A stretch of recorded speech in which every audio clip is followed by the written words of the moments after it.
America's diplomatic recognition of the 23 million freedom-loving Taiwanese people and its legal, democratically elected government can no longer be ignored, avoided, or treated as secondary. Recognize Taiwan as a sovereign country. America's former top diplomat, Mike Pompeo, calls on the U.S. with a clear message. On alert in Ukraine, Europe's largest nuclear power plant shelled by Russian forces. An offer to resign. Executives at Taiwan's state-owned energy company accept blame for the blackout that left millions in the dark. And Taiwan boosts benefits for parents, but will it help to bump up low birth rates?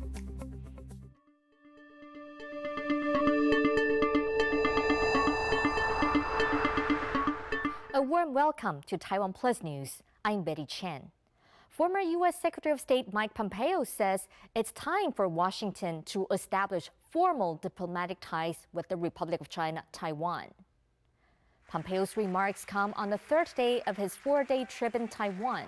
The speech was given at a Prospect Foundation, a Taiwanese think tank focused on cross-strait relations.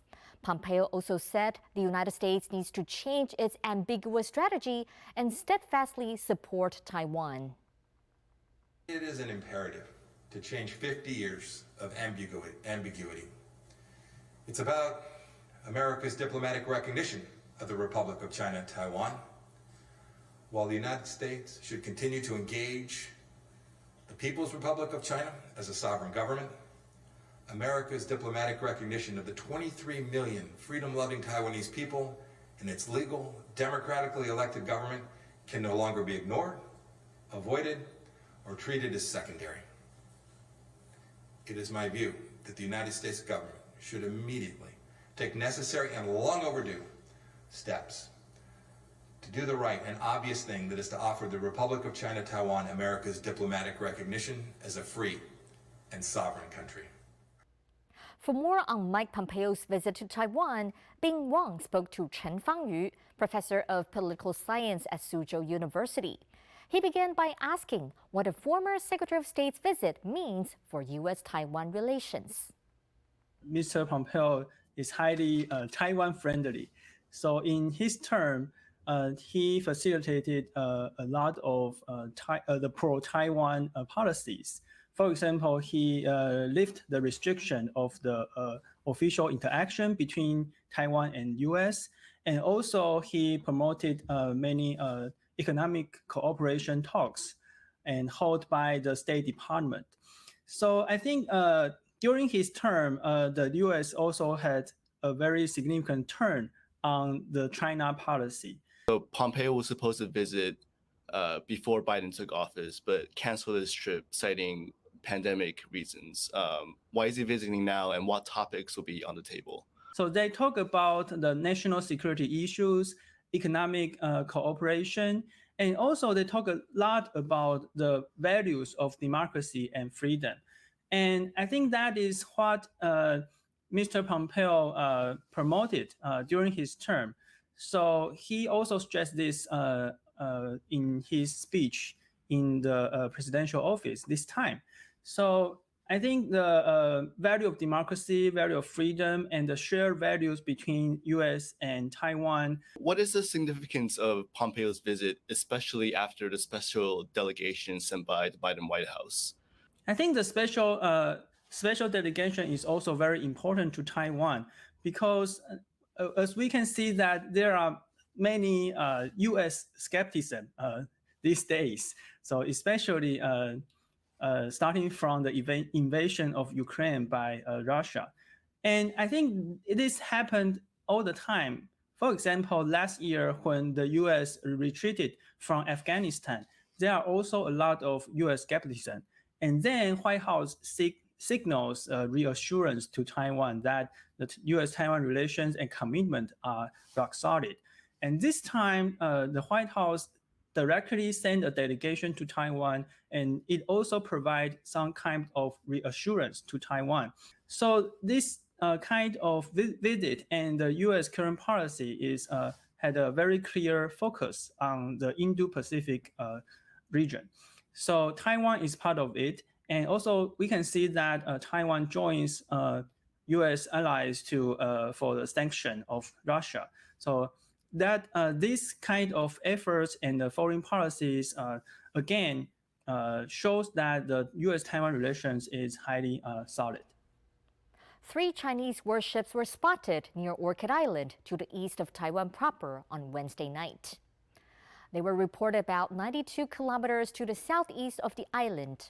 A military source says this is the closest that Chinese naval vessels have approached Orchid Island recently, and the 3rd time over the past week they have passed nearby. This latest passage coincides with the visit of former U.S. Secretary of State Mike Pompeo to Taiwan, with one analyst suggesting China is sending a message. 它很可能就会把台湾就是南部的这个巴士海峡，还有东南部的这个水域都纳入它反潜例行的常态巡逻区。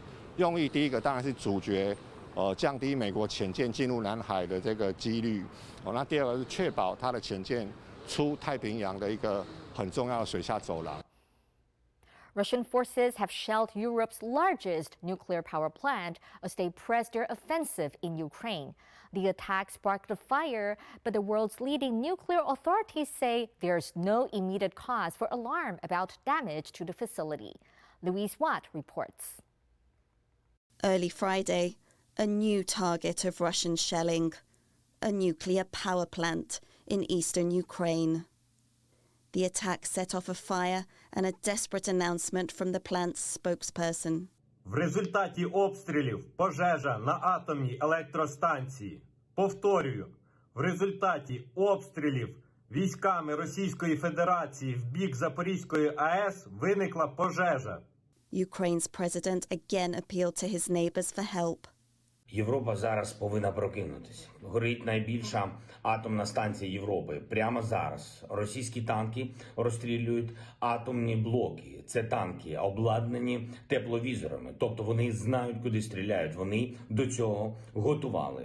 Residents near the power plant have been barricading roads with tires and trucks to try to stop Russian troops advancing. The plant in the country's east produces a quarter of Ukraine's power. Elsewhere, Russian forces continue to bring their large firepower to bear, launching missile and artillery attacks, including on the town of Chernihiv, where a car's dashcam captured this footage.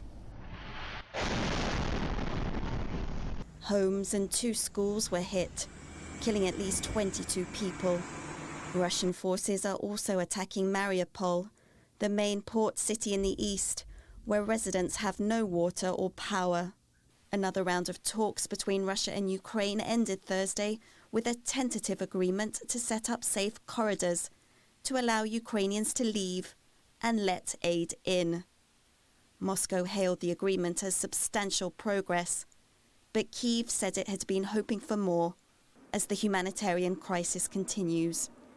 The UN says more than 1 million people fled the country in just 7 days, many of them queuing for hours in freezing temperatures to get into neighbouring countries like Romania.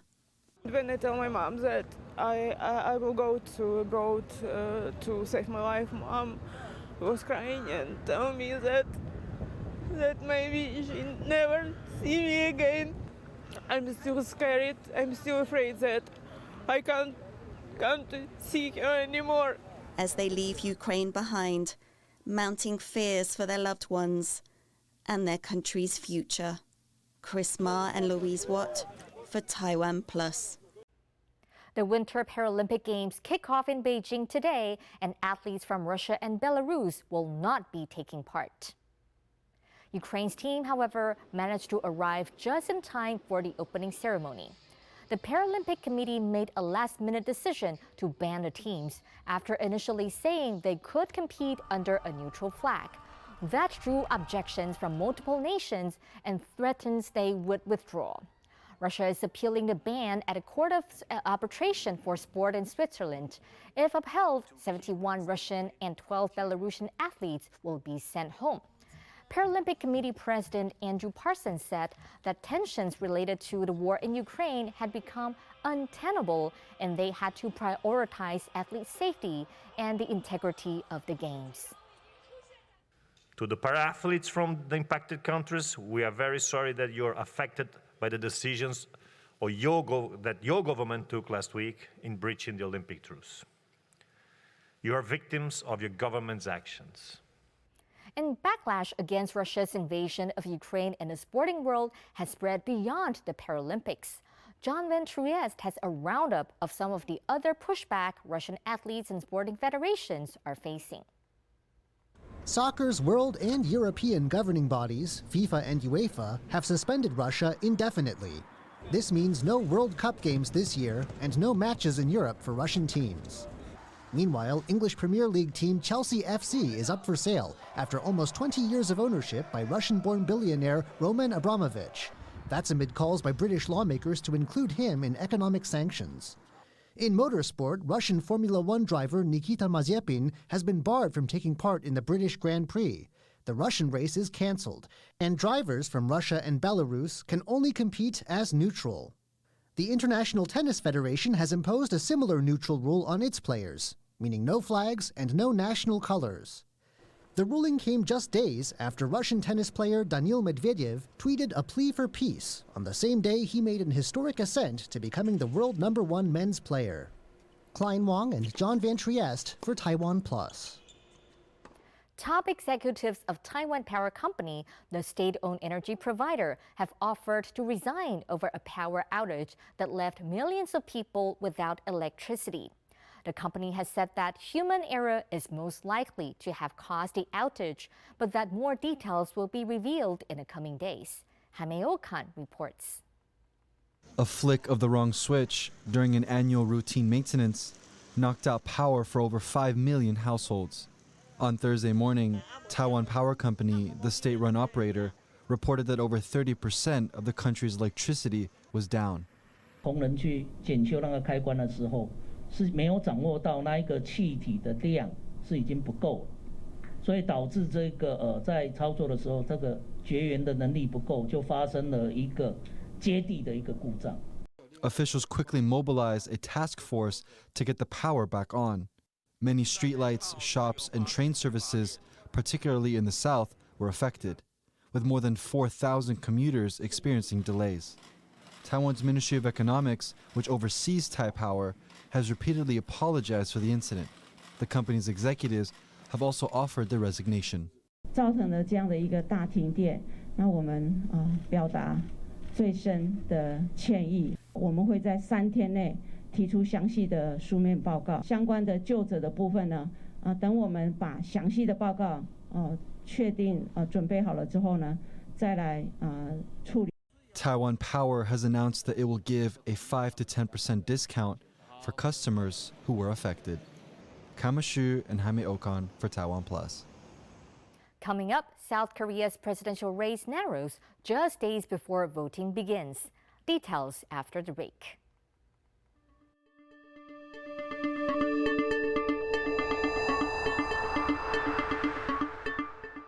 Welcome to the Gym Mando. 你知道怎么去台北车站吗？没有这么多。台北哪里好玩 ？What's fun to visit in Taipei？ 我怎么知道？我都没有去逛。你家有几个人？我家有33个人。好像天气不冷也不热。Do I win a trophy for learning how to use these phrases? Yes, you do. That would be me. Ew.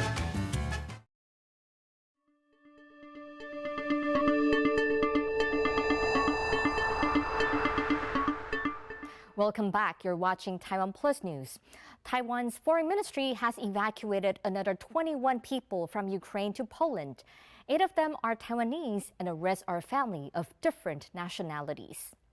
This is the third wave of evacuations by Taiwan following Russia's invasion over a week ago. Only one national remains in Ukraine who has insisted on staying, according to the foreign ministry. Staff from Taiwan's representative office in Warsaw met the group at the Polish border and will assist with their return to Taiwan or to another country. 3 U.S. senators have proposed a new bill that would place harsh financial penalties on China if it were to attack Taiwan. The bill put forward by Republican Senators Rick Scott, Kevin Cramer, and John Kennedy calls for all financial transactions with Beijing to cease if it were to invade, blockade, or attempt a regime change by force in Taiwan. It also would require the U.S. president to implement sanctions within 30 days. Citing Russia's invasion of Ukraine, the bill's sponsors say the U.S. has to show China that it stands firmly behind Taiwan in order to deter Beijing from attempting similar action. The bill will now go to a committee for debate. Taiwan plans to boost its missile production from around 200 missiles per year to nearly 500 to bolster the country's defenses amid rising tensions with China. Last year, the government approved an extra $8.6 billion of defense spending over the next 5 years. Some of that budget will go towards upgrading and expanding missile-making facilities, according to a Defense Ministry report. These include supersonic anti-ship missiles and longer-range land attack missiles that can reportedly strike targets as far as China. The report comes in the same week that 3 Chinese warships were spotted in waters close to southeast Taiwan. As Taiwan's population continues to fall for the second year in a row, the executive yuan has bumped up education and childcare allowances for new parents. Reinhold Kilpatrick has more. In the face of a declining and rapidly aging population, Taiwan's cabinet is introducing new subsidies that will lighten the burden on new and expectant parents. From August, education and childcare subsidies for newborns will be increased by 1,500 Taiwan dollars, or $53 a month, until the child reaches the age of 2, while fees at public childcare facilities for toddlers will also be slashed by 500 Taiwan dollars, or $18. Paid maternity and paternity leave, as well as paid leave for routine checkups, will both be increased to 7 days from 5, with more room created for parents to pursue flexible working hours. 政府拿出最大的决心与诚意，支持国人安心生养。后续仍请各部会持续通力合作，公私协力，落实政策的美意，造福国人。 In 2021, Taiwan saw its second consecutive year of population decline, falling to a level not seen since nearly a decade ago. This was the product of both negative net immigration and a new all-time low for births in the country. Social welfare groups have welcomed the changes, but point out that fundamental problems keeping people from starting families, including stagnant wages and a soaring cost of housing, remain unaddressed by the new measures. 整个城市空间的规划，还有我们的交通政策，这等等，其实都是非常多需要去解决的问题。但是我们其实目前没有看到政府在这个部分有一个适当的资源配置。 The bump in subsidies follow a similar increase a year ago that failed to reverse the downward trend. It also comes just days after Taipei introduced a lottery for newlyweds, in an attempt to stem the exodus of young families from the capital to more affordable neighboring cities. But these changes may not be enough to stem the tide of population decline and convince would-be parents. Ryan Kilpatrick for TaiwanPlus. Taiwan Sports Administration will stop paying subsidies to controversial speed skater Huang Yuting for 2 years as punishment for what is being called inappropriate words and action during the Winter Olympics in Beijing. The decision was made after a special meeting between government officials, legal experts, academics, and the athlete herself. Huang is Taiwan's top speed skating athlete, but she angered many after posting a video of herself on social media training in a Chinese national team uniform and saying she felt like she was competing on home turf during the Olympics. TaiwanPlus contacted the sports administration to ask what rule Huang was punished for breaking, but did not receive an answer before going to air. South Korean presidential candidate Ahn Cheol-soo has announced his withdrawal from the election race. He has formed a united ticket with the other opposition conservative candidate, Yoon Suk-yeol. The decision to unite the South Korea's 2 strongest opposition party candidates comes less than a week before polling day, in an election where affordable housing, economic inequality, and relations with North Korea are taking center stage. James Chater reports. The new alliance in South Korea's presidential race that could tip the balance of power.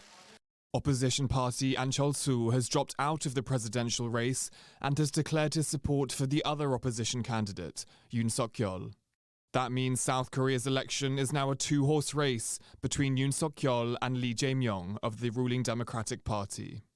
저희 안철수, 윤석열 두 사람은 오늘 더 좋은 대한민국을 만드는 시작으로서의 정권 교체, 즉 더 좋은 정권 교체를 위해 뜻을 모으기로 했습니다.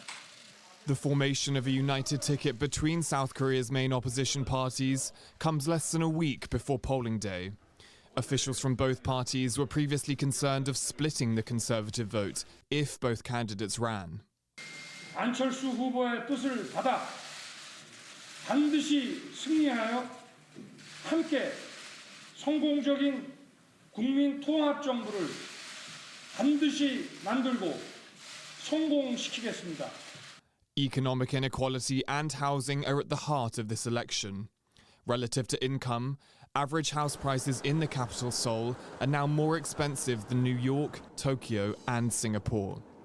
39-year-old Lee Jae-hong will be voting for Yoon Suk-yeol after house prices in his neighborhood tripled since 2017. 시장을 통제하려고 드는 세력에게 더 이상 권력을 주어서는 안 된다. 앞으로 5년은 지난 5년 이후에 이어질 앞으로의 5년조차 시장을 통제하겠다는 세력이 정권을 잡았을 때, 권력을 잡았을 때 대한민국의 시장은 더는 버텨내지 못할 거예요. 무너져 버릴 겁니다.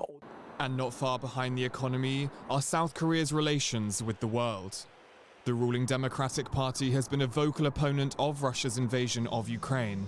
It's pledged $10 million in humanitarian aid and blocked some Russian banks from the international SWIFT banking system. Beyond that is the ever-present threat of North Korea.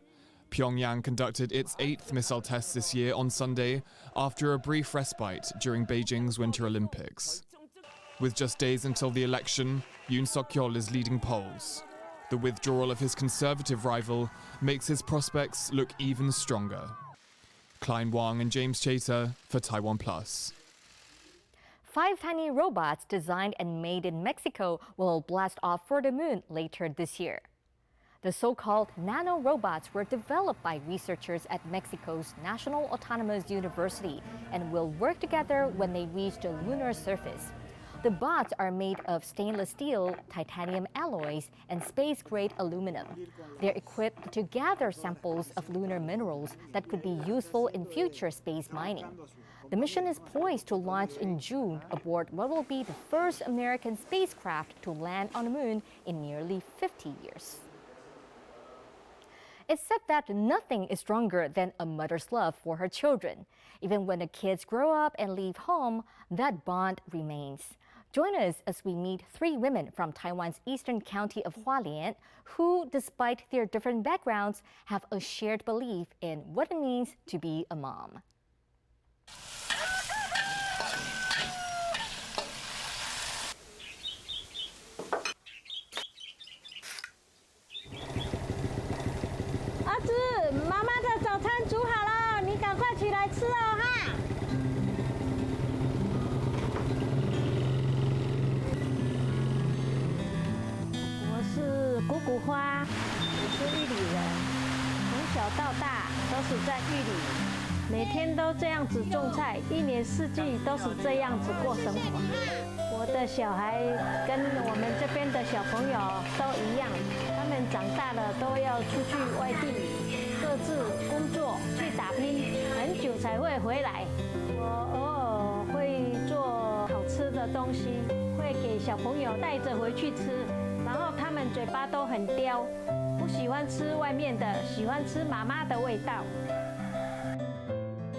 我姓陈，我叫秀花。我家族呢是一个传统的阿美族。我从小就在这个早卫静浦部落居住着，从小的记忆就是在这里。那大部分住在部落的就是老人跟小孩，年轻人还蛮少的。在早期呢，男生大部分都会比较做出众的工作，比如说捕鱼啦。就我个人来说呢，我想要更认识自己的部落，然后也想要为自己的部落做一点事情，让我们的这边的生态能够永续，也可以介绍给很多的好朋友。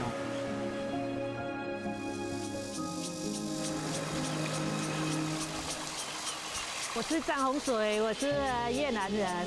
我从24岁就嫁过来台湾，一开始人家都说我是进口的，不过慢慢也会习惯，会融入到这里的生活。老公也很照顾我，小孩子也很听话，才感觉到我很窝心。现在小孩子在外面读书，有时候不习惯，会想他们。人生不是这样子吗？习惯就好。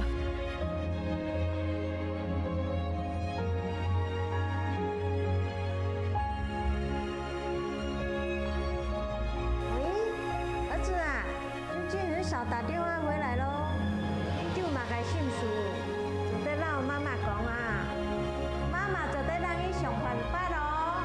Nanoiti ako upapili numato asay dahil ni kagunan urip niya mataraan ini makapahay ko palutso niya aray to. Ba má lúc này khỏe không? Hai thằng cháu của Hi má đẹp trai lắm. Bây giờ bữa con chụp hình gửi về cho Hi má.